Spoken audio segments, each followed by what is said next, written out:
Raina Troy Hotline.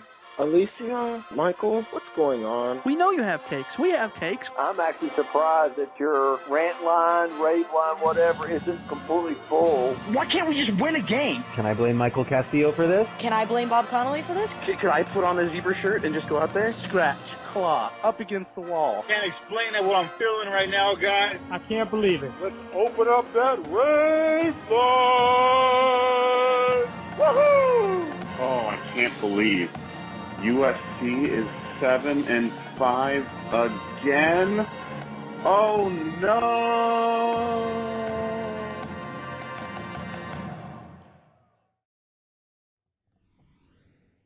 Hello, everybody. Welcome back to Rant Line Radio, episode 581, coming to you on Wednesday, December 11th. We're going to talk about the latest in USC football, including the new 2025 Big Ten schedule. It is out. We're going to walk through all of USC's games, give you our first reaction to the schedule, talk about new transfer portal updates, including another big loss for the Trojans. So more on that and so much more in this episode. As always, you can follow us on social media at Rant of Troy.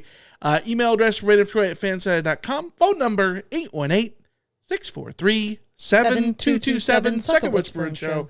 I'm your host, Michael Castillo, joined along with my co-host here in the Rant of Troy studio in Los Angeles. Across the room from me, Alicia D'Artola. Hello, everybody. Hello. We're back. I am always looking forward to the schedule coming out, even though I'm a giant hypocrite. I find schedule release day for the NFL nauseating. I think it's circle jerky. People lose their minds for it. I know you're a big fan of the release videos and how every team does a little certain thing with their own kind of zing to it to go viral. Mm-hmm. And I get it. And it's fun. But it's you already know the opponents. Well, what's the big deal? It's just finding out the order. Finding out when your bye weeks are. This is dumb. You don't need, it doesn't need to be, content where you react to it and have all these hot takes. And with that said, here we are to talk about USC's 2025 schedule because I had opinions. Of course. I got things to say. And I look forward to this day. Why am I such a hypocrite?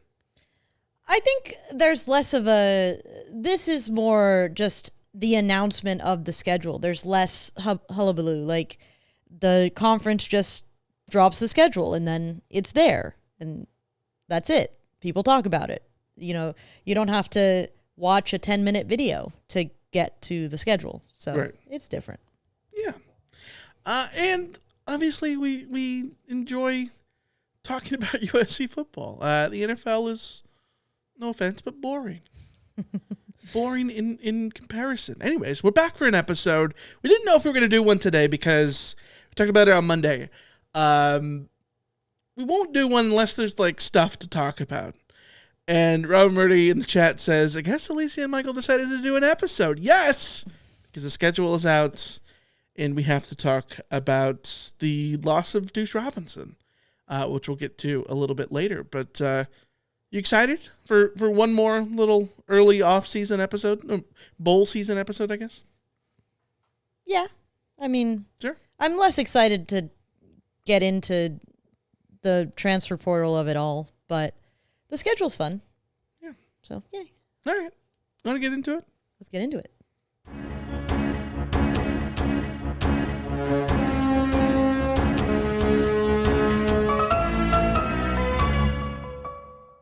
All right, let's discuss USC's 2025 schedule. Of course, the Big Ten schedule at large is out. So I know you were dying to know when Northwestern Purdue is. It is week 8 next year. Mark your calendars.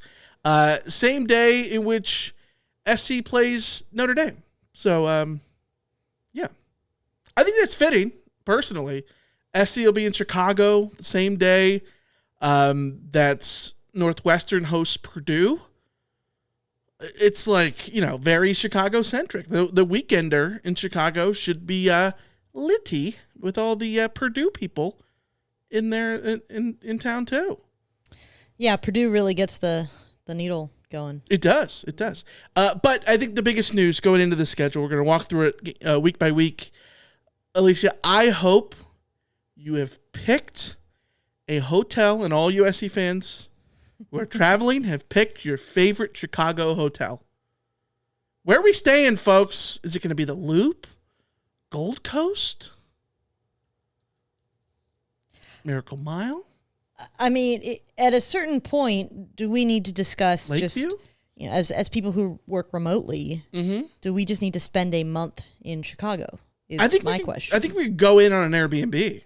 It might make sense. The problem with that is that we'd all need it the same weekends. Right, but you just get a big enough Airbnb. Mm-hmm. You have, you offer it out to, maybe the USCfootball.com folks need an Airbnb to take care of all of their stuff. Maybe other USC fans are also planning to do a month-long sabbatical in Chicago. There are worse places to do a sabbatical. Yeah, it's the best city in the world. So it's going to be awesome. The SC will be there 3 times this year. This upcoming next year, I guess. 3 times. Let's walk through the schedule. If you're watching us on YouTube, it's on your screen now. Week 1, we already knew SC opens the season against Missouri State at the Coliseum. The very first FBS game for Missouri State. Welcome, Bears.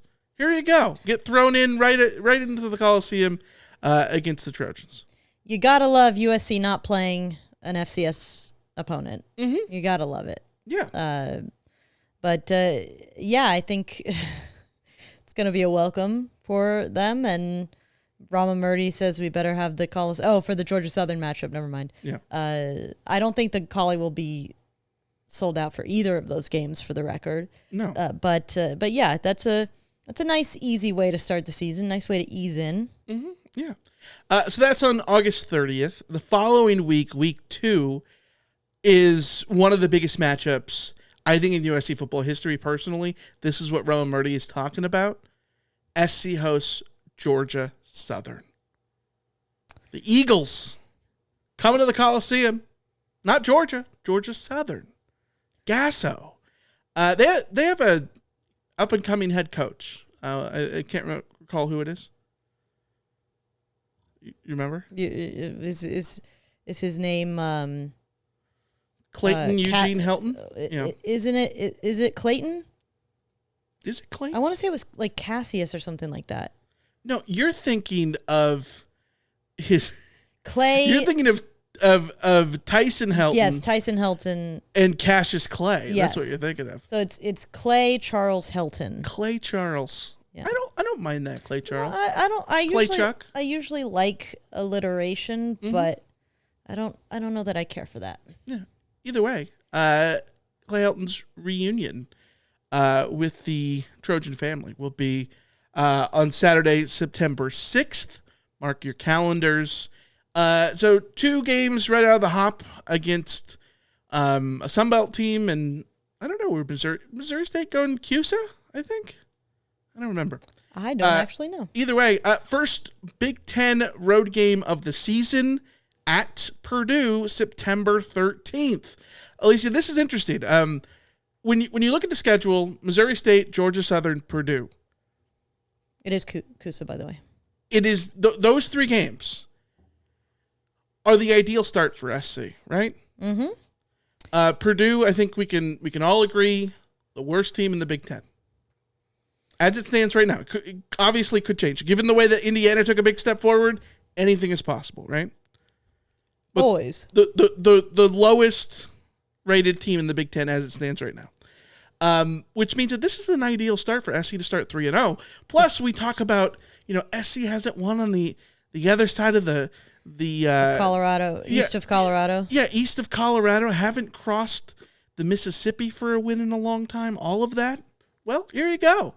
Purdue, West Lafayette, first trip of the season to Chicago for the Trojans, flying into Chicago, probably better than flying into Indianapolis. More exciting town, a little bit closer as well. But we know SC struggles historically. First conference road game of the season. That's a little danger zone, but it's Purdue. If ever there was a game set up to let USC get that monkey off their back as far as the road wins and such, it's that one. Yeah, so, for sure. yeah. As you know, I think when you look at this schedule, when you look at those first 3 games, basically a loss in any of them is a fireable offense. I mean, given that I think Lincoln Riley will be on the hot seat at least in terms of the with the fans, right? Yeah. Whether or not he's actionably fireable, it's a different story. But Right. certainly with the fans, he'll be on the hot seat. With the media, he'll be on the hot seat. And yeah, a loss in any of those 3 games, I think, would make it searing hot. Week 4 at home against Michigan State. The Spartans, of course, led by Jonathan Smith. Last time he was in the Coliseum, certainly got the better of the Trojans in 2021. First time Oregon State had won at the Coliseum since 1960. Now he comes with the Spartans. Spartans, Trojans, the classic of all classic battles. But this is another home game for USC. We know SC plays better at home. At least they have last couple of seasons under Lincoln Riley. And Michigan State, I think, is a manageable Big Ten opponent. So, this is a pretty decent start as far as the schedule goes for the Trojans, right? Well, again, you get here, and I know we have a ton of respect for Jonathan Smith. Yeah. But in the reality of what USC aspires to be and should be, you should not lose any of your first 4 games, especially a home game against a Michigan State program that is sort of in a full rebuild. And again, like you talked about with Indiana and Purdue, in the NIL transfer portal era, you can flip a roster very quickly, but you have to sort of show Not that quickly. Going into year 4, it's a rebuild. Yeah. That's right. It's a process. Yes.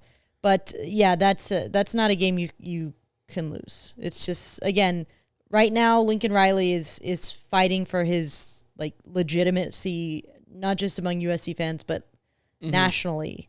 You can't lose that game. No excuses. Yeah, very favorable first month of the season. And it concludes. The only problem with that game is it's on my birthday, and USC has a bad habit of losing games on my birthday. Yeah, but remember, don't forget. It's usually the Pac-12 road opener, so that's not what this is. Don't forget everyone's favorite game of all time. YOLO Ball. The YOLO Ball game. The great YOLO Ball. That was my. I felt like the universe was throwing me a bone for that one. Just a little bit. All right, let's talk about the last game of the month of September, going into a bye week the following week.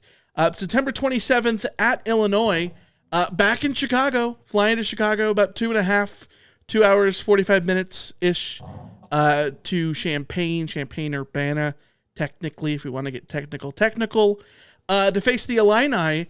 In the grand scheme of things, Memorial Stadium in Champaign, lower tier in terms of scary sounding venues, right?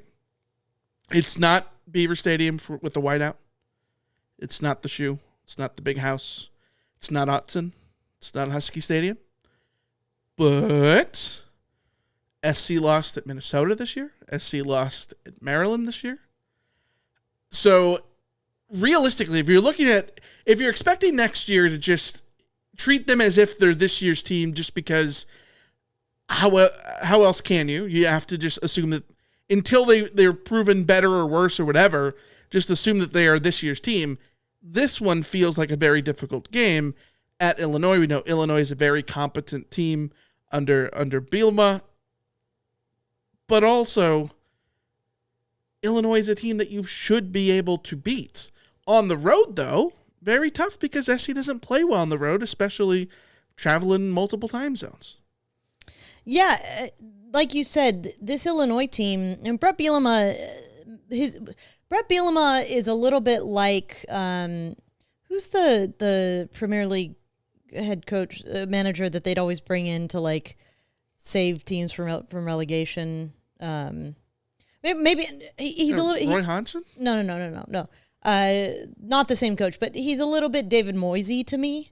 Okay. In the sense that like he's not a high level coach that's going to win too much of note, but he's a good coach. Like his teams are generally competitive, and I think that Illinois is a competitive program right now and should be set up to be competitive again next year. This Illinois team went 9-3 this year. I assume they will bring back Luke Altmaier, the quarterback, and their running back room looks like it should also return the main people, unless NIL transfers, all this kind of stuff. Right. But they do look set up to continue to be rather solid. And when you're traveling on the road, and USC is the USC that they are, you can always fall in this game. Should USC go into this game thinking like, yeah, we're going to lose to Illinois, losing to Illinois here is like losing to Minnesota. Like you understand how it happens, but it still shouldn't happen. Right. So that's where it's at. But I would like to point out, good team, but not a team that SC should not be able to. Be able to perform against. And again, it's like Illinois this year they had 3 losses. 2 of them were to Penn State and Oregon, and 1 of them was to Minnesota at home, which yikes. But like again, it goes back to this Illinois team is good enough to win the games that they should win, but they pretty resoundingly, not blown out, but like resoundingly lose to the teams that very chalky. Yeah, very chalk. Yeah. If from a roster perspective, from the sort of expectations perspective, all of that, this should still be, if a team like USC can contend with teams like Penn State and Notre Dame, then they should be able to beat a team like Illinois. Yes. If you have playoff aspirations. Yes. Which obviously SC fans have playoff aspirations. The coach that's where the and the players should have playoff aspirations as well. Yes. Obviously that right now they are not a playoff worthy team, so take that for what it's worth. That needs to change. But if that's where you want this program to be, then yeah, you should be able to go into Illinois and beat them. Following week, October 4th is a bye week. I think a good spot for the bye. That September isn't too daunting, but like it's there's a chance that SC starts the season 5-0. With like I'm not going to straight up predict it right now because again we saw that this SC team lost to Maryland. They lost a bunch of close games. They play everybody close, so predicting that would be insane. But it's not the most difficult 5 games, right? And I think the bye week comes at a perfect time because the following week, October 11th, is Michigan at home. Sort of the same week this past year as Penn State coming to the Coliseum. And I think having a bye week going into the Michigan game will be good. Michigan coming to the Coliseum for the first time. I should have looked this up in a really long time. Oh. Are you going to look that up, or do I need to? You look that up while I look it up. I look it up while you talk. Well, I talk. Okay, so we're going to spend a lot of time during this segment talking about how favorable this schedule is towards USC. And the bye week here ahead of Michigan is very favorable. You go 5 weeks in September against relatively manageable opposition, and you get a nice little break in there. You get a nice little break in there in early October, which anecdotally, at least for me, is the part of the season where you start to see the wear and tear start to build up. In October, you start to see more guys being out with injuries and dealing with injuries and all of that kind of stuff. So you get a really nice little bye there ahead of that Michigan game. You come in fresh for that Michigan game. Michigan will have had their bye 2 weeks before that, but they'll have played Wisconsin the week before. That's a good spot to welcome Michigan to the Coliseum. Yeah, about as good as you could hope. Now, do we know what Michigan is going to be by the time they get to USC next year? No, I don't think we do. There is a very good chance that they find a quarterback and take off and they're a contender again. there is also a chance that the attrition of the post Harbaugh era will continue, and they might be in a similar position to what they were this year, next year. We don't know how difficult this game is, but in terms of like narrative and blue-bloodedness and attention that this game will have on it, I think it's going to be pretty a pretty big one for sure. Yeah, and then the following week is obviously the big one, which I would prefer to not have immediately after the Michigan game, but could be if things start to go right for USC. That is a potential springboard game into October 18th. October 18th in South Bend, back in Chicago. Back again, third time in just over a month, third time in like 5 or 6 weeks. Going back to Chicago, getting your hotel points, Shirley. You've picked the Marriott on Wabash. I don't know. Maybe there is a Marriott on Wabash. I don't know. And yeah, you're gonna get all those points by going there back to back to back to back. You'd say this is the big one. It is absolutely. This, along with a game that we're gonna get to in the end of November, is SC's scariest game to date through this schedule. Absolutely. Notre Dame is a playoff team. They're hosting a playoff game next Saturday, right? Against Indiana. And SC doesn't get Indiana on the schedule, by the way. But it at least is not a Big Ten game. I know that like is a weird caveat to put in there. But yes, I think the placement is nice. After Michigan, not ideal, but you get the bye week before Michigan and Notre Dame. And spoiler alert, the week after, October 25th, is also a bye week. So SC gets 2 byes in October. October goes bye, home to Michigan, at Notre Dame, bye. I kind of like that. I think that's kind of a nice setup.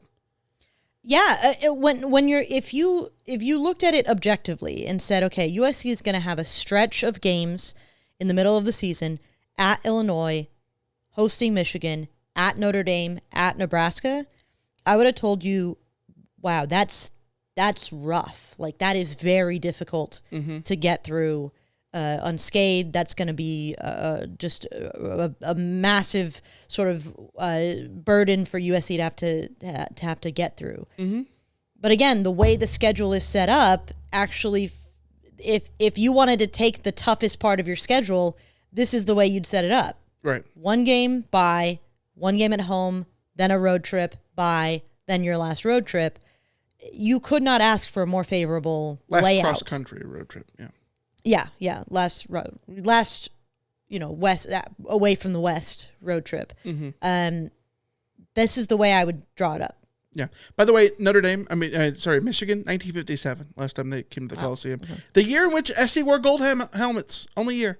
Is USC going to do some throwbacks? I would hope not. The 57 season is one that SC fans do not want to remember ever. Yeah. I think they went like 2-9 or something like that. Yeah, That's why they never wore the gold helmets. Didn't that get Don Hill fired? Yeah, Don Clark. Yeah. Yeah. All right. So after that bye week, October 25th, SC comes back November 1st. Isn't that All Saints Day? Yes. Yeah. At Nebraska. This absolutely one of the best road trips you could have. Everyone who goes to Lincoln raves about it. This is not a swipe at Lincoln at all, but there's one thing to do in Lincoln. It's Nebraska football. And Nebraska football is such a ginormous deal. Nebraska sports in general. Like, look at how they support their like women's volleyball team, right? Like, they sold out Memorial Stadium with it. But they go hard for the Huskers, and that will be a hell of a weekend for any Trojan fans going into Lincoln there. Trojans haven't been there since 2007. Dropped 49 on the Huskers back then. CJ Gable had a big game.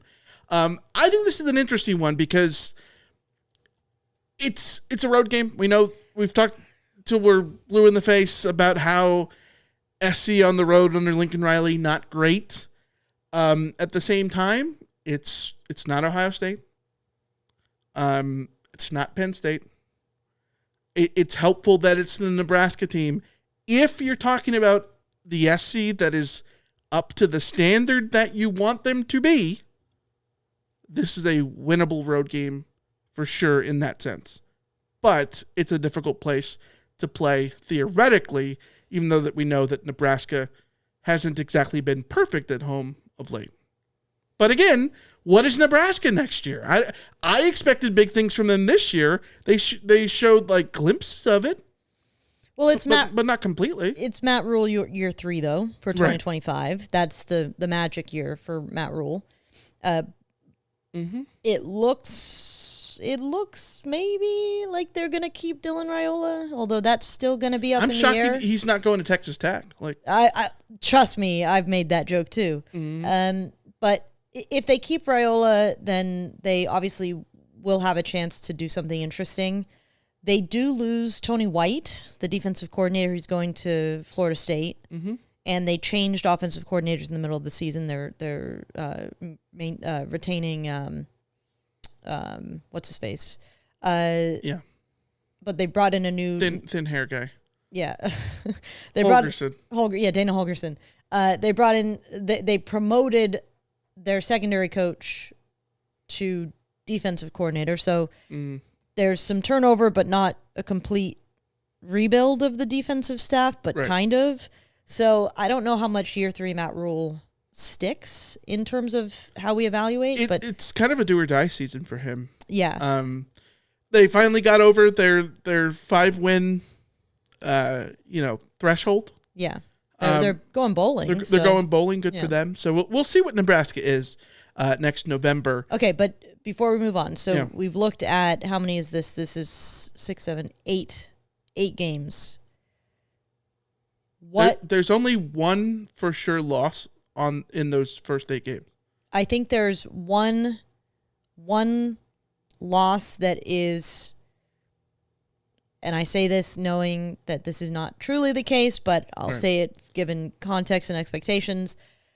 If USC is 7-1 coming out of those 8 games, you take it a million times. You're over. feeling good. Yeah. You think things are going in the right direction. If USC is 6-2,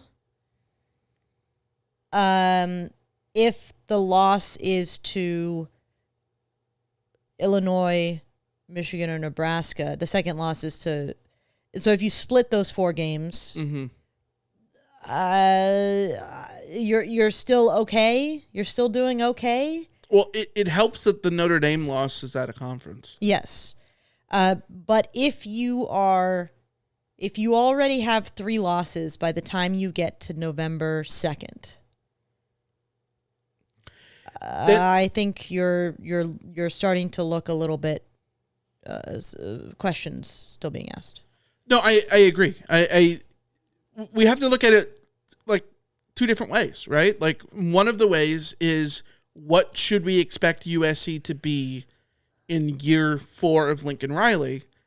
And there should be no question that SC is able to go out and get 9 wins in any schedule. Like that should be the floor of any season, right? Like the floor of any season is some sort of 9-3 season, especially in the loaded Big 10 era. Like that should be the floor of any season. You could always lose to Notre Dame. Yeah. And then you're always going to have a top 5 team on your schedule. Or 2. Or 2. Or 3. And so you can find 3 losses in pretty much anyone's schedule. Sure. If the team, but like you said, that is a floor. That is the expectation that is a floor. Yes. But I think you're correct in that you can judge USC relative to this is year 4 of Lincoln Riley, or you can judge USC relative to they were 6-6 in 2024. Right. And more so like what is your standard and what do you expect are 2 different things. Like expectations and what you expect to me are different things. Expectations are standards. What you expect is what you are assuming you will see. Does that make sense? I'm assuming that SC is not going to get the stink off of them next year, because why would I predict that at this point until we see it happen for sure? We thought the stink was off of them this year, given how things were looking in September, and they still ended up going 6-6, right? So they would have to prove it through into November next year to prove that the stink is off of them. But like with that stink in mind, I think I think it's reasonable to assume that SC will be 5-3 at that point, even if 5-3, according to the standards that you want, is not good enough. Well, and that's really the problem here is that Sam in the chat says 6-2 far more likely. Yeah, yes, I think 6-2. So. I think 6-2 coming out of that is the most likely outcome that isn't an inherent, panic stations. Yeah, because I think there's every bit of possibility that USC also is 4-4 coming out of that. Yeah, if SC is 4-4 at that point, it's like pack it in. If SC is 4-4 coming out of that, which is a realistic possibility if we are basing our judgments off of 2024, then and you still have a head coach that I do not think you can fire, unless somebody with very, very deep pockets comes in to save you.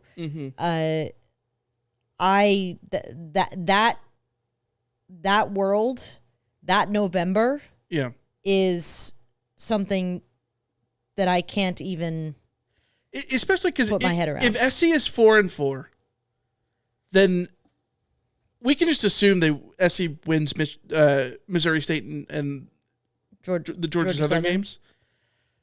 You can't lose to Purdue. Which means you're 2-4 against everybody else, and that includes Purdue. So if you include Purdue in that means that SC is 1-4 against Michigan State, Illinois, Michigan, Notre Dame, and Nebraska. Yeah.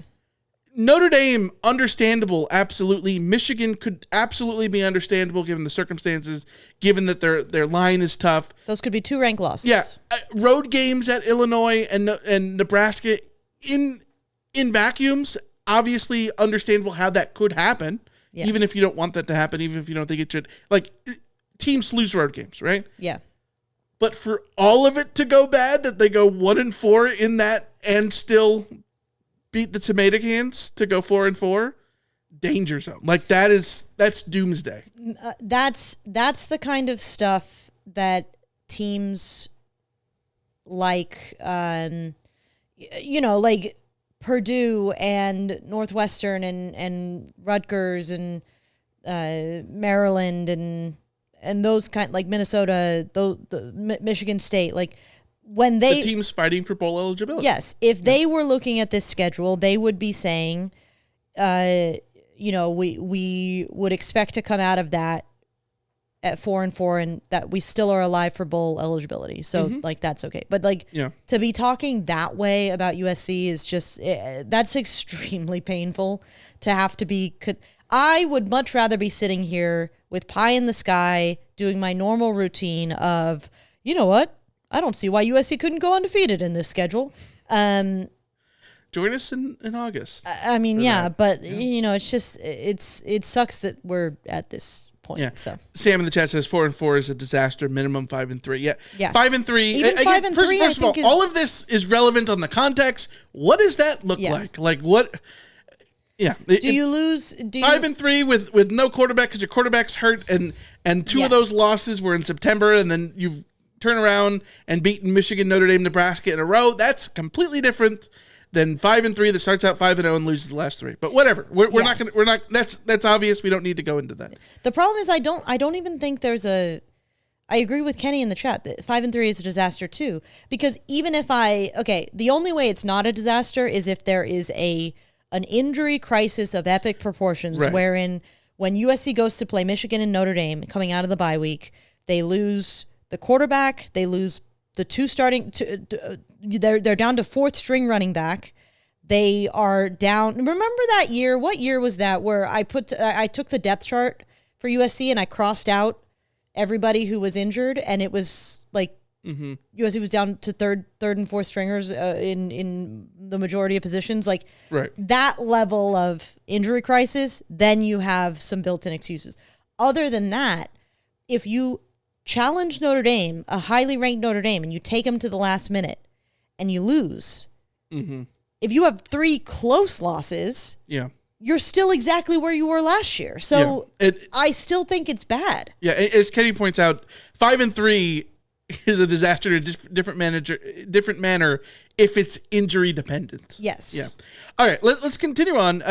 November 8th, SC is back at home for 2 straight home games, November 8th and the 15th. I would imagine homecoming is one of these two, either against Northwestern on the 18th or Iowa on the 15th. These are 2 games, not to completely bunch them up together, but these are 2 games that are, I think, akin to the Michigan State game earlier on in the season. They're akin to when SC played Wisconsin this past season. Iowa certainly, I think, can be a test. They're always a pain in the ass to play. They're a pain in the ass to play by everybody. Nobody enjoys playing Iowa because they're difficult. They're not going to be easy. At the same time, if you expect that SC should be at worst one of those, at worst the top 20 team that's 9-3, playoff fringe at absolute worst, because that's what the metrics say that SC should be even this year, then these are 2 games that they should win. At home. At home. They should, because SC plays better at home. Yes, at the risk of being overly of expecting too much. Mm-hmm. I think that when you look at USC's home slate,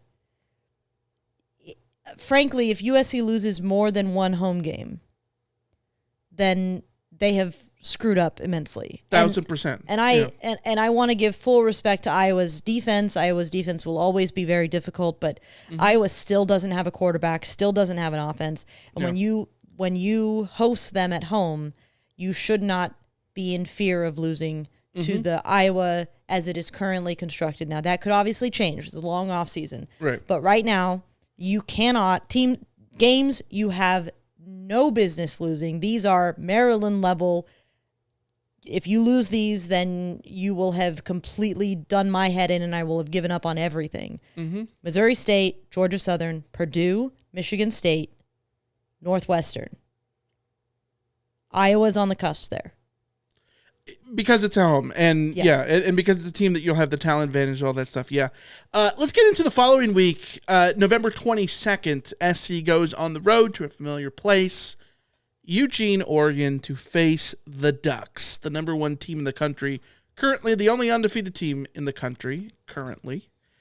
That's a loss. Should we move on? I would like to think that, again, if USC has the aspirations that we would like USC to have, that USC should go into Autzen and be competitive. And wanting to be competitive, yes. For sure. Oregon does have to replace a quarterback. And how many times have we said that before? I know, and Oregon will spend big in NIL and all of this kinds of stuff. So I think you expect Oregon to be extremely good again next year. Mm-hmm. But there are a couple questions that could open the door for Oregon being a little bit more vulnerable. Mm-hmm. Even if that's the case, going up to Autzen is rough. So of all of the games, even Notre Dame, of all of the games where I'm not just penciling in a loss, I'm writing it in pen, it's definitely Oregon, November 22nd. Yeah. Which is why the rest of the season for me is about, if you want to talk about playoff, and Lincoln Riley would tell you right now that playoff is what USC would be aiming for, so we'll do that. Then the rest of the season is all about setting up how does USC make the playoff with a loss to Oregon? Alicia, it's very simple. It's you play in the Mountain West and you win all your other games. And then the best part of your schedule is playing Oregon tough. Yeah. Blue Field certainly helps. Best running back in the country in maybe the last decade certainly helps as well. But based on the evidence of this year, if you have 2 losses and you are in a major conference and both of your losses are to teams that we expect to also be in the playoff, I think that USC would be a lock for the playoff. 10-2 USC with losses to Oregon and Notre Dame on the road. Yeah. That's a playoff lock. 3-loss USC, I think we're going to continue to see 3-loss teams have a very hard time making the case to get in. You're gonna need things to go your way. Yeah. I don't think it's not impossible at all. Alabama nearly got in, right? Yeah. And nobody thought Alabama should be in, but they nearly got in by circumstance. If Alabama's losses had been better, I think they would have gotten in. Yeah. Last game of the season, November 29th, at home against the Bruins. It's an odd year, so obviously that game will be at the Coliseum. So there it goes. This is a season next year where realistically the schedule is there for SC to be one of those chalk teams. Like it's the platter is there. If you are going to be a 10-2 Penn State type chalk team, this is the schedule for you because it's right there. Like SC will be favored more than likely. Gun to my head, in 10 of these games. Should be. Should be. Should be in 10 of these games. If you're not favored in 10 of these games, it's because you've lost too many games in the lead up. And Michigan one, maybe we can reevaluate that when we get there. Yeah. But SC should be favored in all the other ones, for sure. I would wager that at the very least, the Michigan game, unless USC collapses going into it, it should be a push. Just because it's in LA, I just imagine it would be a push. Yeah. The problem, though, is SC was favored against Maryland and Minnesota. They were favored against Michigan. And they lost all those games. Yeah. So that's not enough, especially when SC went 7-5 in the regular season last year and 6-6 this year. It's not enough to say that SC has a favorable schedule and this bodes well for them to have a 9-3, 10-2 type season, as is. You take this team and you put them in the next year's schedule, they should be 9-3. They should be. Will they be? Completely different story. Yeah. So what it all boils down to is for the fans, all of these games are on Saturdays. There is no midweek game. There are no back-to-back road trips. And USC, again, does not leave the West Coast after November 1st. The only cold weather game, I think, is at Oregon. Is Oregon, and maybe, depending on what the weather is like, on November 1st in Nebraska, which... I would imagine Notre Dame, you're looking at, 42 degrees? Yeah. Nebraska, I would assume would be the same, and Oregon, I assume would be the same, if maybe not a smidge colder because it's a little bit later. But the question for the Oregon game is really about weather, rain. But none of these are snow risks. Have you seen a snow game in Eugene? I don't think I've seen a snow game. Famous last words. So. Famous last words for sure. Yeah. So. I don't know. Kenny in the chat says that Rutgers got changed last summer. So yeah, things could get moved around. If you look at the Big Ten schedule at large, really interesting to see how they come together. One of our really good friends, Matt, is a huge Oregon fan, big Duck guy. He sent us a text earlier today that said, "I do not see a loss on Oregon's schedule." I don't think he's. I don't think he's wrong. They don't get Michigan. They don't get Ohio State. They get USC at home. They get Indiana at home. They go at Penn State. They get a Oklahoma State out of conference game that is the Cowboys are in disarray at the moment. It's the road trip to Penn State that's literally their only. That might be tough. And then depending on if Iowa has an offense, maybe you look at that road trip to Iowa, but that's after a bye. So, I think he's right. I think that Oregon likely makes it through this schedule with one loss at most. Yeah. But I also am a noted Penn State skeptic. Sure. So I wouldn't even tick that. I would give Oregon will be favored in every single one of these games, and I think Oregon is more likely to win them than not. I think UCLA's got a pretty decent schedule too. This is the interesting thing is like we Ohio talk about State's not nice. Yeah, they go at Ohio State and at Indiana. They host Penn State. Obviously not great. But like I think that compared to this year, yeah, I think the way their schedule goes, there's 7 wins in there potentially, or what they can be bowl eligible with their schedule. They do start Utah, UNLV, and New Mexico. They decided, I guess, to join the Mountain West, the old Mountain West with Utah in it. But yeah, it's very interesting because we think about these schedules as being join the Big Ten, and the Big Ten has all these big name brands now, right? Like, it's not just Ohio State, Michigan, Penn State as the 3 big Berthas of the Big Ten anymore, because you got to include Oregon. SC would love to be in that category, but we know they're not. And there's a bunch of other teams that on any given year could be in that category. Look, Indiana's in that category this year, right? But when you have these super conferences and you have 18 teams in a conference, somebody's going to end up with a schedule like Georgia where you face everybody. And then someone's going to get a schedule like Indiana got this year where you face nothing but tomato cans and one tough game. And SC does have to face 2 playoff teams on the road, and they have to face a national champion 2 years removed in Michigan. But other than that, everything else pretty manageable.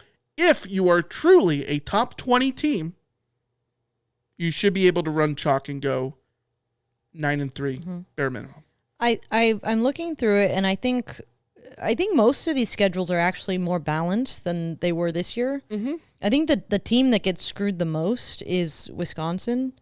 They've got Alabama in week 3, then Maryland, a bye, Michigan, Iowa, Ohio State, Oregon, a bye, Washington, Indiana, Illinois, Minnesota.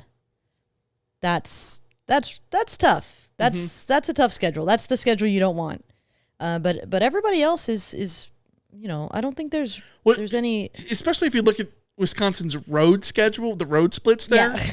At Alabama, at Oregon, at Indiana, at Michigan. And you end it at Minnesota, a team that, like, again, PJ Fleck of it all is it's not a great team, but that's always going to be a competitive team. Yeah.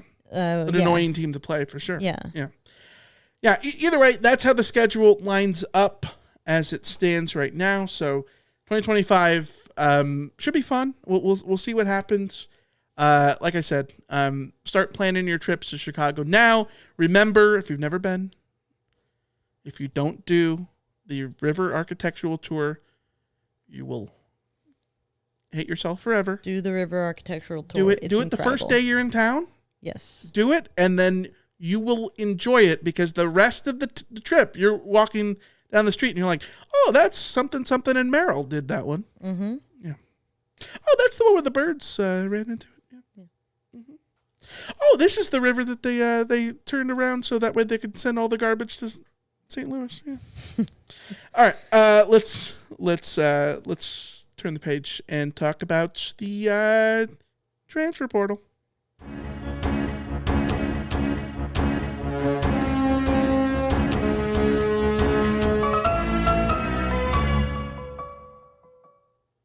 Alicia, let's pour one out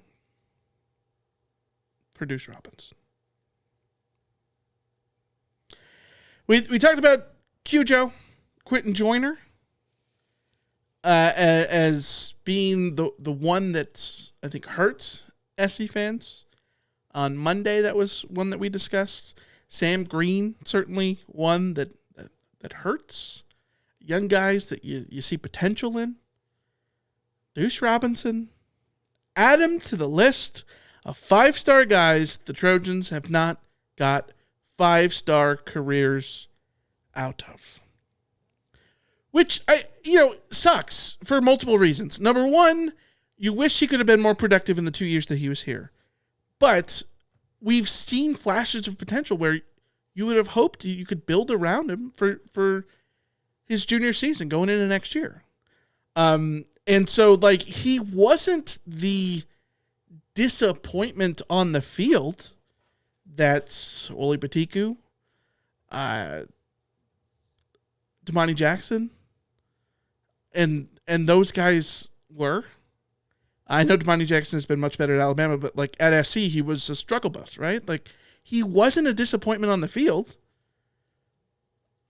but it hurts when you're not able to, like, you finally get a 5-star dude when, you know, people complain about SC's ability to recruit and bring in the 5-star guys. You have one. You don't get as much out of him as you wish, but you see a lot of potential. But now you'll never see that potential through because he goes into the portal and you lose him. Yeah, this is the nature of the portal. Yep. I hate it. It sucks. I feel like I'm ready to just sort of shut myself off from. I saw who was it? Somebody tweeted me. I should remember their name. Who said that college football used to be, you know, you could make it about the players. Now you have to make it about the laundry, which has always sort of been the case because you've gotten guys only in small chunks, and that's been the nature of it all. It's just, I think it's easier to process a roster and the future of your program when you know more or less that this guy is going to be here 3 to 5 years, and you can sort of like plan you sort of have an understanding of like who they are. You get to know them. You get to start to root for them early, all this kind of stuff. Right. Now you have a situation where like you get to know these young guys, and you like the number of sophomores, not just at USC, but like in the transfer portal across the board that I've been seeing when I look at the transfer portal is it's crazy because it's not just seniors, yeah. Because the jump from sophomore to junior is the most fun jump in college football. In my mind, and maybe this is old school, but like it was always you freshman mistakes as a freshman, the rawness is starting to wear away as a sophomore, but if you were good as a sophomore and you're coming back for your junior season, like that's your junior season's your breakout season. Like your junior season is when we're going to see the fully formed like college prime of a player. And so I sort of was looking at USC's receiving core and thinking like, damn, like 2025 with these guys. Yes, they weren't the finished article this past year. They were very inconsistent. It was very frustrating. Yeah. Deuce, Jacoby Lane, Makai Lemon, who am I missing? Of the like sophomore guys. Either way, they were all showing potential in one moment, and then obviously the rough sort of not fully formed stuff the next. But you could look at that group and say, man, they're all sophomores. They come back as juniors, and that's when you have the lights come on, and that's when you go from being good in bursts to being good consistently. And we're not going to get to see that with Deuce Robinson. We might not get to see that with Zachariah Branch is the one I forgot. You know, there's been murmurings about Jacoby Lane forever. There even been murmurings about Makai Lemon. Like all of these guys, it just is very frustrating to not be able to see the trajectory of a player sort of reach their full potential in that way. I fully expect USC will dip into the portal and bring in some new exciting guys. I mean, some of my favorite players the last few years have been portal guys. So, you know, I'm sure Mississippi State fans were crushed when Woody Marks left and USC benefited from that. South Carolina fans were crushed when Marshawn Lloyd left and USC took advantage of that. So, like, what goes around comes around on all of this kind of stuff. It's just really frustrating when the portal opens and it's not just guys who aren't getting playing time who are branching out to go find their playing time, and you just say, like, wish you well. I hope you find that playing time. When it's guys who you were a starter, you were going to be a starter. This was not a playing time decision. This is just I don't know, maybe it's an NIL decision. Maybe it's a follow somebody else to another school because they're your friends or whatever. Like, there's a million different reasons why these guys do it. It just is, it's too Wild Westy. It's sad. It's frustrating. And it doesn't feel good on December 11th. Mm-hmm. It might feel fine on January 11th, but it might also be misery on January 11th. We don't know. Yeah, it's going to depend on who comes in and all that stuff. It's difficult too because, like I said, it's Deuce Robinson's production is replaceable. He had 23 catches, 396 yards, and 5 touchdowns. If we were looking at transfer portal guys from a different school, and you were just looking at those stats, and you didn't watch the games, he was just a name and just a bunch of numbers, he wouldn't soar to the top of your list because the production wasn't there. The production is replaceable. His potential and growth opportunity, I don't know if that's replaceable. And that's my thing is okay, so USC is going to look in the portal to find receivers to bring in. Mm-hmm. If Deuce Robinson had gone to Texas, and he's at Texas buried in the depth chart, he's a former 5-star, and we looked at him as he only had 23 catches and 396 yards, but he had 5 touchdowns, and he's got a Bolitnikoff guy in front of him. He was a 5-star coming out of high school. Like, people would be jazzed about bringing in Deuce Robinson for sure. Yeah. So I don't know. Like, again, if USC, I think we all know the truth of this is, if USC wanted to retain any of the guys who are in the portal, if USC truly wanted to retain them, they could. Yeah. I think Miller Moss is probably the only exception because of just the reality of that situation. I don't think it's a dollars thing. Mm-hmm.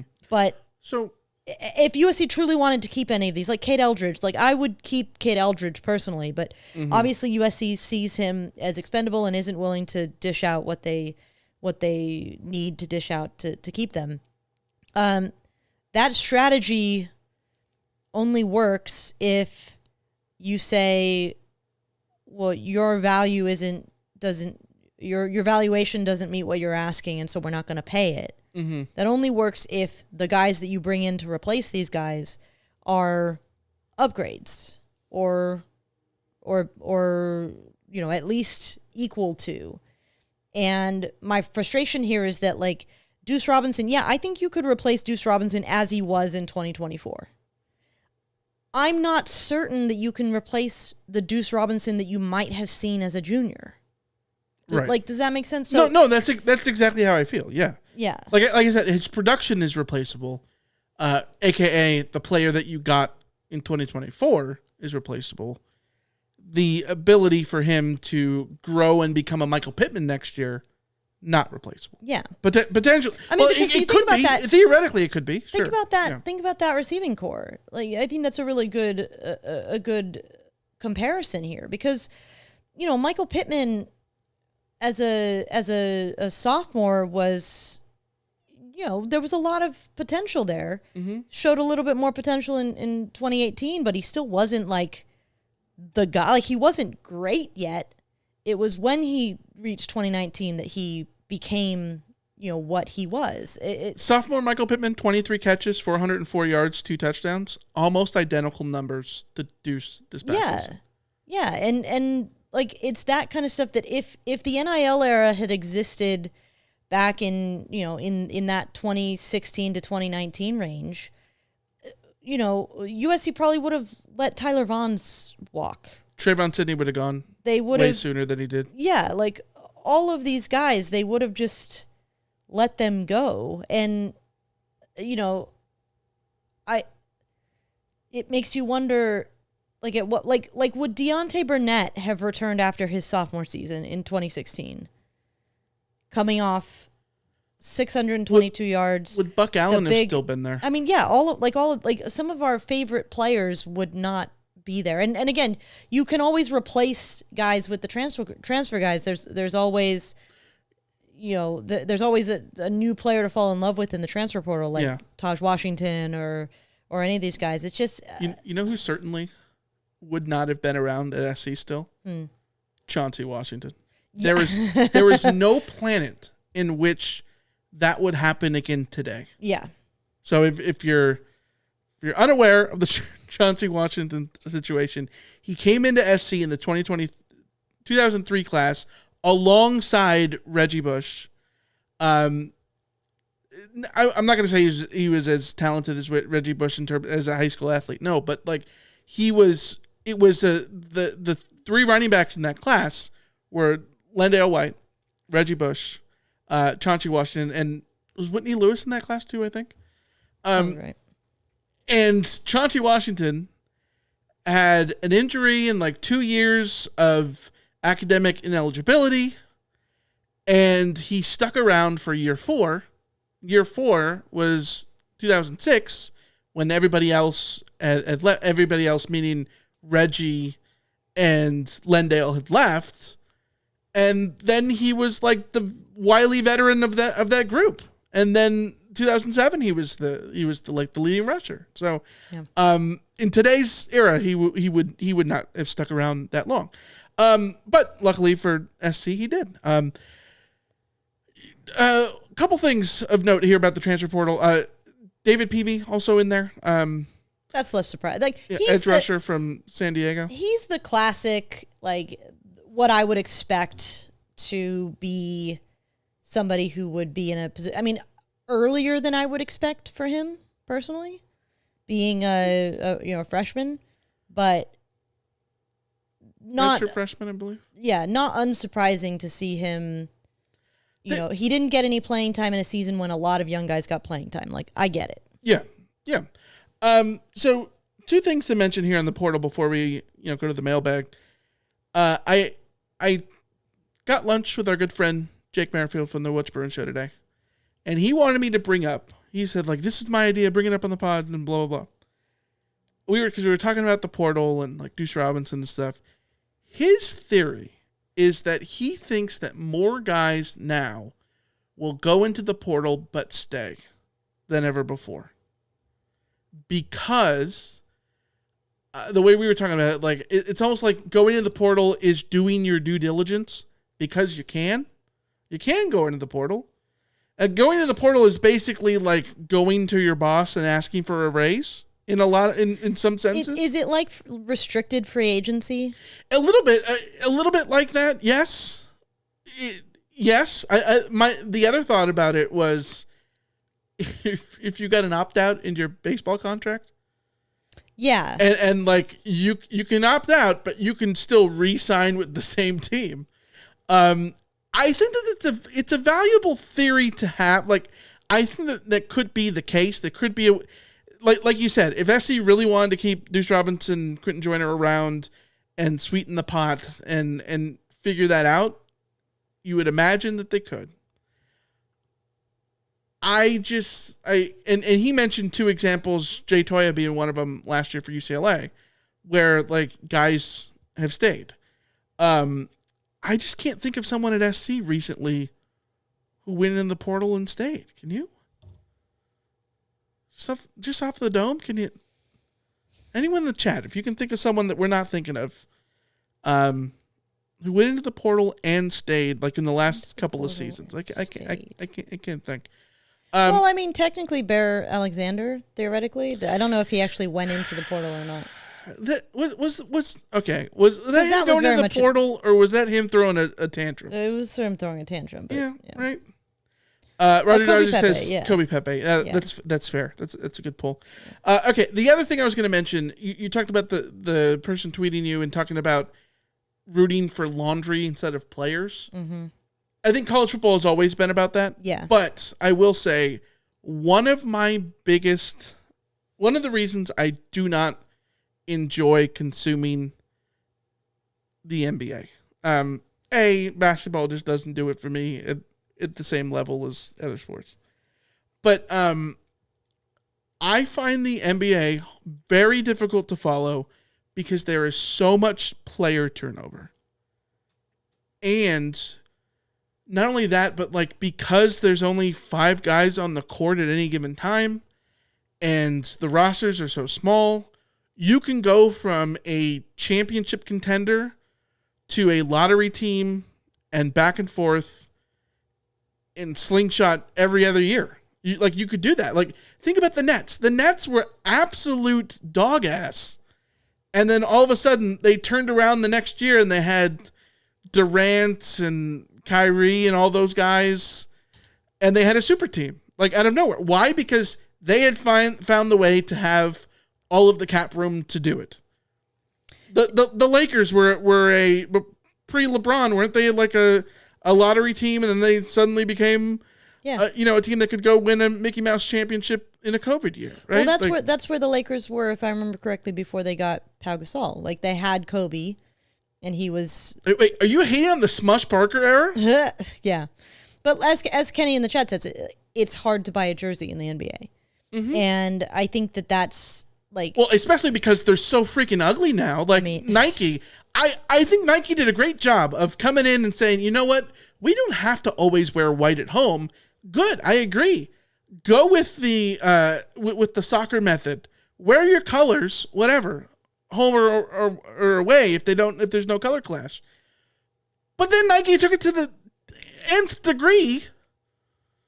You have like teams wearing like colors that are not historically relevant, not relevant to literally anything. Yeah, okay. Off the boomer soapbox. Either way, the point stands. It's sports with more turnover make it more difficult to get invested in individuals, and I think that's where, like, part of me has resisted getting invested in Jaden Mayava because I can't guarantee that he will be there next year. Well, my suspicion right now is that he will be, because I think that we would have heard USC. Like, I have not seen a single quarterback be discussed as USC is looking at him, giving him an offer, arranging a visit, anything like that. And like, the quarterback market moves fast, so you got to get on that stuff. I've seen tons of defensive linemen, offensive linemen, wide receivers, running backs, no quarterback. So that makes me think, like, yeah, they're just going in with Mayava. But like, even then I don't know for sure. Like, I don't know for sure that I can trust that I love Makai Lemon. I'm so excited for Makai Lemon, but I'm sitting here just like clenched, just all over my body, like waiting for that shoe to drop. It just, you know. Yeah, but to the point before, like, if there's one sport where it's always been about laundry, it's college football. College football, yeah. Yeah, and in Europe, it's footy. Like, those are the sports where people are the most passionate, where people are the most tribal. In college sports, it's because of regionality and or your life story of where you went to school, right? And in Europe, it's regionality or like socioeconomic status is why you root for the team that you root for, because things are tied to, like, this team was founded by auto workers or what you know what I mean? Like, there's a reason for you to fall in love with your team. If you're a Wolfsburg fan in Germany, like, you might root for them because your great grandpa made cars at VW. You know what I mean? Like, you have a connection to them regardless of who the players are. Like it almost doesn't matter at that point. Luckily, college football is like that. But yes, it makes it harder to follow along. And I think that for me personally, and I wonder if this is just because I'm in my post-Twitter era. I have deleted Twitter off my phone. I am a Blue Sky guy now. My mental health gone way up. It's great. Blue Sky Sports, like sports, old school Twitter-ish, I guess you could say. Yeah. It is like, it's great because like there's no anything. It's just sports, and it's just the people that like have like interesting things to say in all these different ways. Like, yeah, it's not like trolly sports. It's just like the more pure, just like we're here talking about sports. Yeah, exactly. Which is what I don't want to see, like people's viral content or political things on either side of the aisle or whatever it is. I just want sports on my feed, and that's what I'm getting on Blue Sky because I can follow all the sports people and not get any of the toxic stuff. Right? It's great, but because there's not that many people on Blue Sky in comparison to Twitter. There's a lot of people on Blue Sky in like national writers and in college football and in other sports. But it is thinner in college football than other sports, particularly with there's like no SC people. It's like It's crazy how few. I was going to put together a starter pack. They have like things like starter packs where you can put together like suggested follows. I was going to put together a starter pack, and I got in there and I was like, it's you, it's me, it's the ROT account, and it's Fight on Rusty and Psycho, and like that's it. And I don't think those two tweet. Or yeah, skeet, they're not active. I think Rusty is, but there's another one, Wave. Wave is really Wave. good. He's probably the most. They are probably the most active SC account on there, and it's just like okay, we're. It's literally that meme of John Travolta just going like. Yeah, and it's a bummer because, like I said, there's a lot of good stuff on there. Yeah, and there's a lot of good national talk and whatever, but because I think there's less like USC talk and there's less, fewer people in general, I feel more disconnected. And this sounds like a terrible pitch for joining Blue Sky. I feel more disconnected with things. Because, like, you and I were talking the other day about Scott Frost, and you're like, yeah, him at UCF. I'm like, what? When did that happen? Like, because I was having the thought the other day, I'm like, is this transfer portal just not as exciting as last year's? Is this coaching carousel just not that big as last year's? it isn't, but yeah. But also, or is it just that I'm not on Twitter, and so I'm not caught up with the hubbub of it, even though Blue Sky, the sports version of Blue Sky is very, very good. I'm just not religiously checking it as much as I used to. I don't know. I don't know where I'm going with this. Either way, the whole thing is pick the social media app that's for you. What you're saying is that it can be very demoralizing and depressing and to be on social media in the first week of the transfer portal when all of the news is guys going out and the sort of sky is falling period of the transfer portal, which I know that I'm not saying that USC hasn't been hit hard, because I do think losing Deuce and Sam Green and Quentin Joyner and Mason Murphy, Kate Eldridge is tough. Like these are not players that I would wish to see gone. Same with Kyron Hudson. Yeah. But the thing is that most programs out there are losing a lot of guys, and a lot of programs out there are losing a lot of guys they wish they were not losing. So it's not just like a uniquely USC situation to feel down right now. It just it doesn't help that I think the playoff discussion has really been a dominant talking point. Yeah. Because it's so much bigger this year. But yeah, the point is pick the social media thing that's for you. Pick the sports talk that is for you as an entry point into what you want to look into. And of course, pick the guys on Underdog Fantasy that you want in your entry.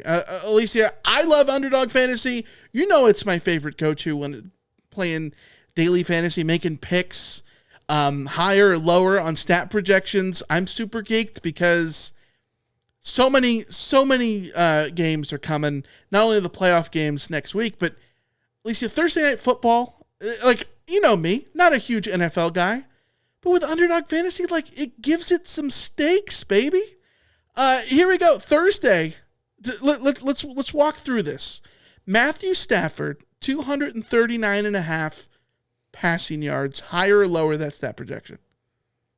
Against the 49ers or a few weeks ago, I would have taken higher on that. Yeah, but it's at the Niners. Yeah.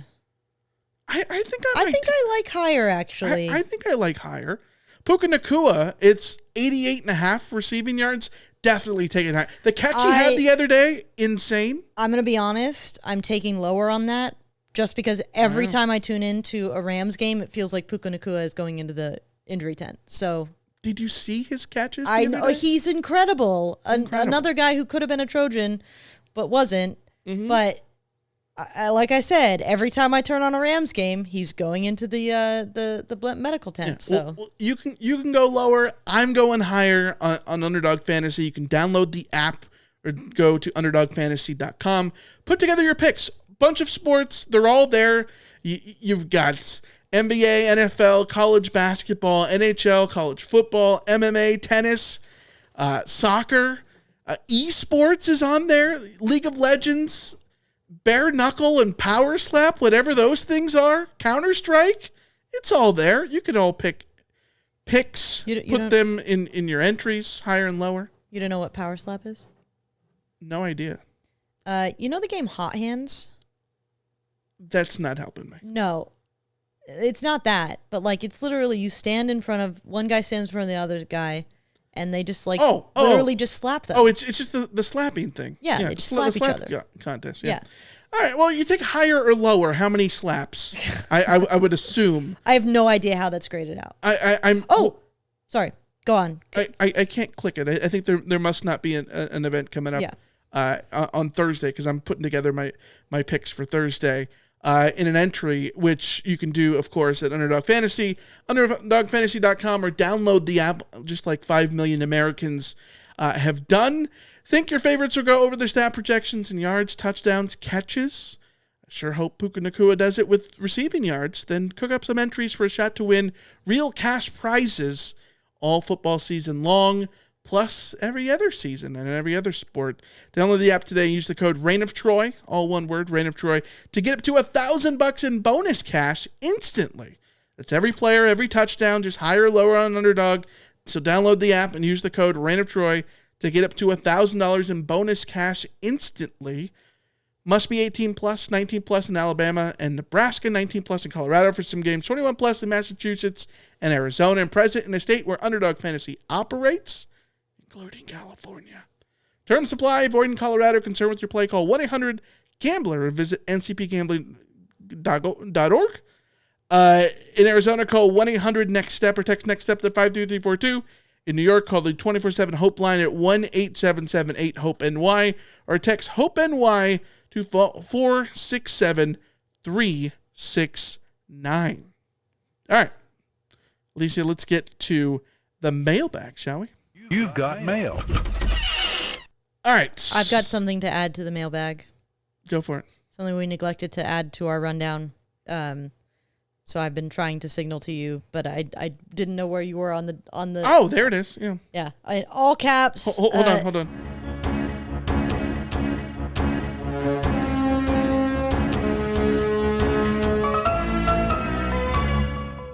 Let's see. We got breaking news. Breaking news. Eddie Czaplicki is an All-American added to the All-American wall. Oh my God. Let's go. The first All-American punter at USC since Tom Malone. Mm-hmm. He was he's on the Athletics first team All-American team, which is enough to get him on the wall. We'll see if other All-American teams have him on there as well, to see if he gets maybe some consensus stuff. That would be fun, but I don't know. Mm-hmm. Either way, well deserved. Love to see it. Happy for him. Best part of the season, by far. Yeah, absolutely. So big ups to Eddie Czaplicki. Also, I am so sorry, buddy. I'm so sorry. To him and Deuce Robinson leaving Phoenix to come to SC and not going to ASU, and Czaplicki leaving ASU. Yeah, tough. I'm so sorry, but of course, SC fans certainly in raptures to have Eddie Chapliski back and being on the All-American wall. Question in the chat from Cameron: with Deuce now leaving, is his departure an indictment on Lincoln Riley as an offensive-minded head coach and play caller, since there are more impactful players on the offense? No. It is not an indictment of Lincoln Riley's play calling or any of that.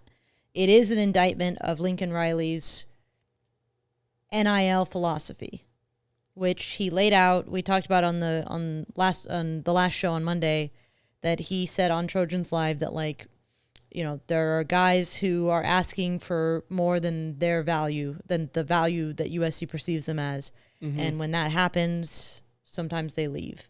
In this case, I'm sure that there is an NIL element.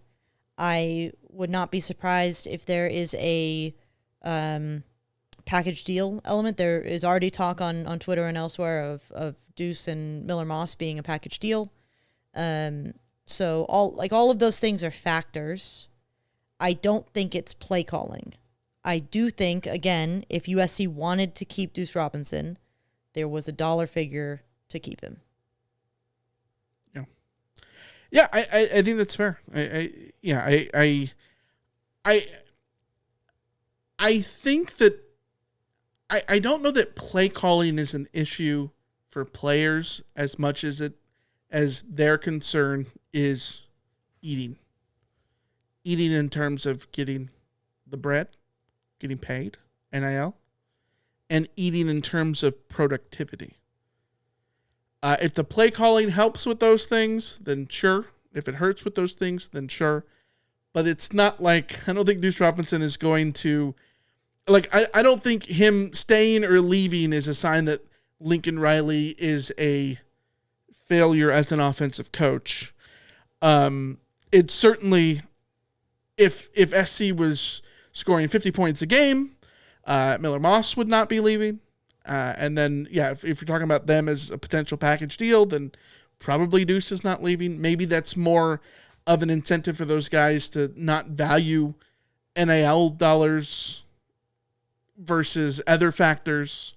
I don't know. Like, certainly, I think you could make that argument, but like, I don't think any one individual transfer is an indictment on Lincoln Riley's offensive ability. His track record speaks for itself. Having said that, this was Lincoln Riley's worst offense of his career. By a long, long way. Yeah, and he's got to find a way to rebound from that, regardless of who the players are next year. All right, let's go to a question from, I saw one. Where was it? It was who's going to be next year's Indiana? And Sports Geek 91. Who's going to be next year's Indiana? Who do you think?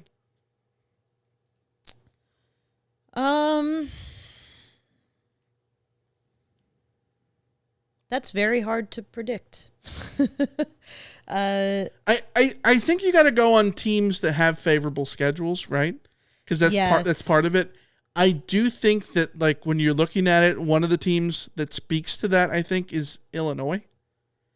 Yeah, I can see it. Illinois gets Ohio State at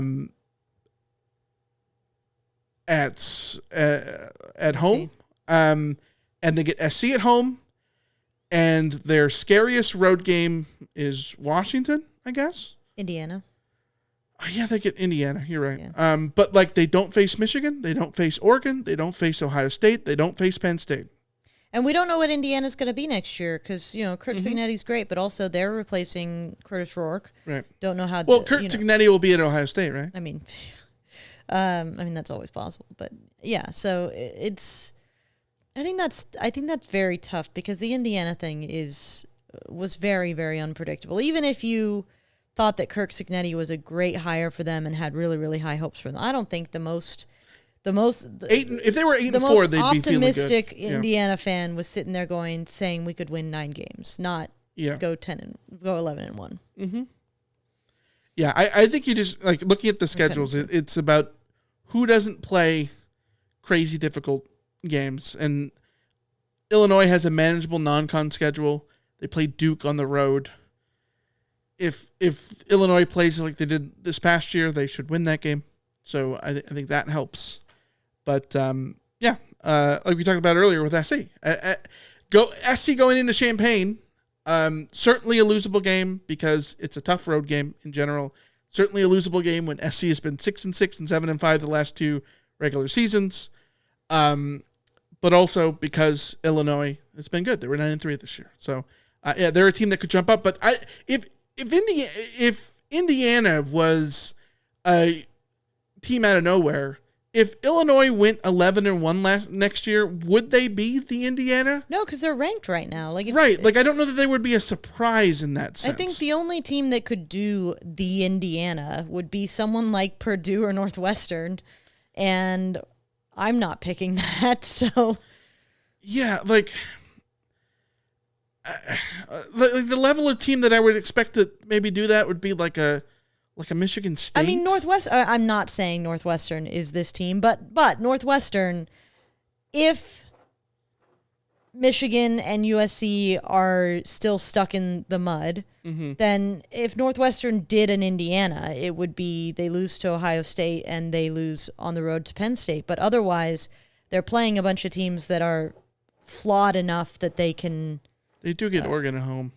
Yeah. But in week 3, and maybe that's the best time. And I would like to Oregon. reiterate that I am not predicting Northwestern to do that, but that's the profile of team that you would look at.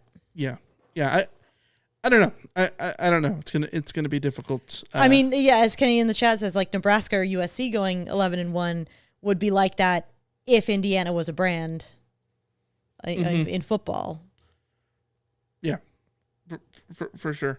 Let's go to a question from. Let's see. What do we got in here? We had one from Kenny. When was the last time a USC coach lost 4 or more games in 3 consecutive seasons and kept their job? Probably John McKay. Like it legitimately is probably John McKay. Let's see. John McKay, Wikipedia. That's probably a good pull. Robinson would be interesting, but I don't know if Robinson would have accumulated that many years. Why is my internet is being I'm weird. looking. So Clay Helton survived 5-7, 8-5, but that was not 3 consecutive. I don't seasons. think he would have ever had 3 consecutive because 2017 was 3 losses. 2016 was 3 losses. 2020 was 1 loss. So he wouldn't have had it. And the tricky part about the McKay thing, there were fewer games. There were too. fewer games, Yeah. so like there. I can't pull it up in front of me. You know what? Right He now. also never went more than like 2 years without winning something. Mm-hmm. So that's not actually. Well, like a bad season for him, more than likely. Well, he had a couple under 500 seasons. So the first 2 seasons he was 4-6, 4-5-1. Then he wins the national title, so that's nice. Mm-hmm. Wins 7 games each the next 4 seasons, then another national title, 9 games, 10 games, and then they go 6-4, 6-4-1, 6-4-1 for 2 years, and then in 1972 they win a national title. Might I add that this this pattern for John McKay is what college football used to be like. Yes. Before like the Nick Saban ruined everyone's sort of perception of what success is. You would win a national title because you had a bunch of juniors and seniors that you had developed over the previous 2 years. And then you'd have 2 or 3 years of rebuilding, which you hoped would be in the, you're still bowl eligible, but you're not contending. And then again, when you have another group of juniors and seniors that are just right, you hit it again. And then again, you have another little lull. And then you have another group of seniors and juniors that build up to the next national title. Like that's how it used to be. Right. So theoretically, if Lincoln Riley wants to like talk about how he just needed to get the right group of guys, like I don't know, he can prove it. He'll have to prove it this year. Yeah. I urge this is not an excuse for people, certainly, for like guys like say James Franklin. But people who want James Franklin fired, go look up Joe Paterno's records. Mm-hmm. Go look up like Osborne. Those guys, they weren't always going 11-1 every year. Like it's a bunch of 9-3s with like an undefeated season every now and then, a 1-loss season every now and then. The college football world was different, right? Like you look at Donahue from UCLA. He's like the winningest UCLA coach, right? And you look at his numbers and like he would have been fired at some point. McKay would have been likely, if not fired, certainly under scrutiny. Certainly today, Rich Brooks is one that's interesting at Oregon. The field is named after him. It's Rich Brooks Field at Autzen Stadium. I understand that Oregon was god awful before he got there, and so like they were terrible until the Kenny Wheaton pick. Kenny Wheaton's gonna score, but like look at it's a bunch of like 3-win seasons. Okay, so he didn't win I don't think he has a winning record for like the first 6 or 7 seasons. That would never happen today. No, but I have determined who best meets the criteria of Kenny's question, which I will say straight up is not the exact criteria, but because there were fewer games and because there were ties, I'm going to say, because I would argue that no coach at USC has even had 4 consecutive seasons with 4 losses or more, and maintain that. Like, I don't think that's even ever happened. Right. But Howard Jones, he had already won 3 national titles by this time. In 1934, goes 4-6-1. 1935, 5-7. 1936, 4-2-3. So again, that's 2 losses, 3 ties. And then 1937 is 4-4-2. So again, it's a sub 500 sort of stretch. So there's 4 years, 34 to 37. 38 he goes 9-2. 39 he wins the national title. 40 he goes 3-4-2, and then sadly passes away. So yeah, it goes back to the 1930s, Kenny.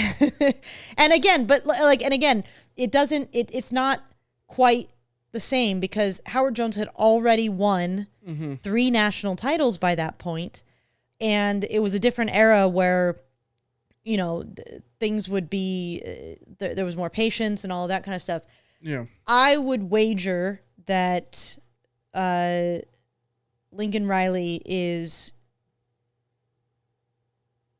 I wonder where he stands in terms of 3 seasons record, win percentage, relative to any other coach at USC who had 3 seasons of coaching.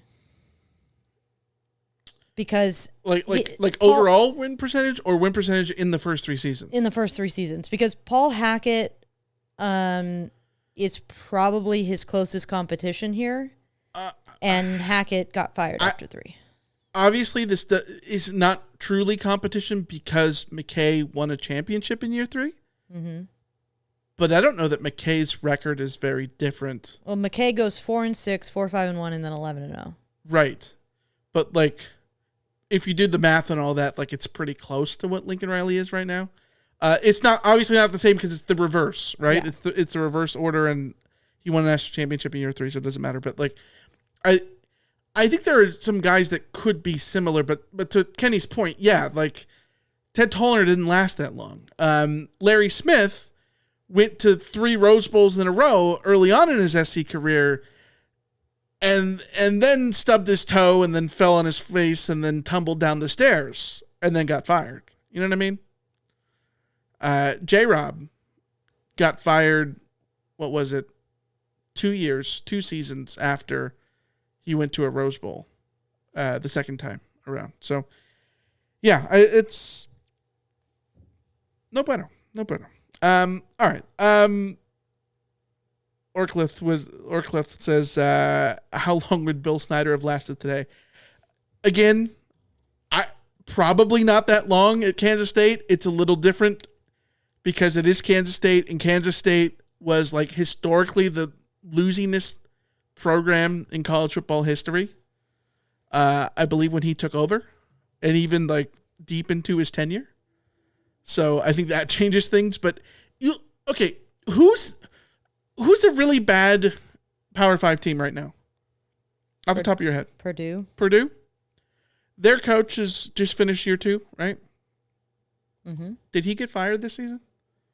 If not, he's 1,000% on the hot seat going to year 3, right? There is no planet, even without Purdue not having expectations, in which he's able to do that prolonged. Barry Odom it was his first season at Purdue. Was it? Mm-hmm. I thought it was his second. Either way. Yeah, so wait, no. What? Am I reading this wrong? I'm annoyed that my Chrome is not working. I can't Is it search Ryan anything. Walters is the head coach at Purdue? That sounds right, yeah. Yeah, so he's in his second year. Why did it have Barry Odom? I don't know. Anyways, we're going to wrap up there. We'll be back Monday. Maybe they fired. Did they? West Texas Mike says he got fired. Barry Odom that's was why announced. Ryan Walters got fired and Barry Odom took over. Okay, yeah, Okay. I was all backwards. But so yes, Ryan Walters got 2 years and got fired. Yeah. It doesn't happen today. Rutgers, you couldn't win. You know, I guess Stanford still. I'm not on Twitter anymore. I'm not savvy. Stanford's coach didn't get fired, right? Ty, whatever it is, Troy Taylor. Troy Taylor. Yeah, he didn't get fired after like 2, 3, and 9 seasons. So, yeah, that's just. But he can't do 3 and 9 even at Stanford forever. So no. All right, we're gonna wrap it up there. We will be back. West Texas Mike says, read the chat. Yeah, it's slightly delayed. Yeah. Anyways, we'll be back Monday to talk more USC football. Monday we want to start getting ready for some Texas A&M SC, maybe a little bit. I think we should wait until the 23rd to even mention the Texas A&M game again. Okay. Because by then we will know who is playing and who is not. Or at least maybe next week Jesse's got opinions. We're gonna figure out who is practicing. Oh, she doesn't like Reveille. Yeah, she does not like Reveille. But Reveille's cute. You don't think Reveille you'd get is a along with collie. Reveille? You're a border collie, but she's a collie. Are you okay? She's having a moment. Wow. It's just Reveille. I know it, Jesse. Come here. Oh boy. All right. We'll be gone. We'll be back Monday. Until then, we will see you. See ya. See ya.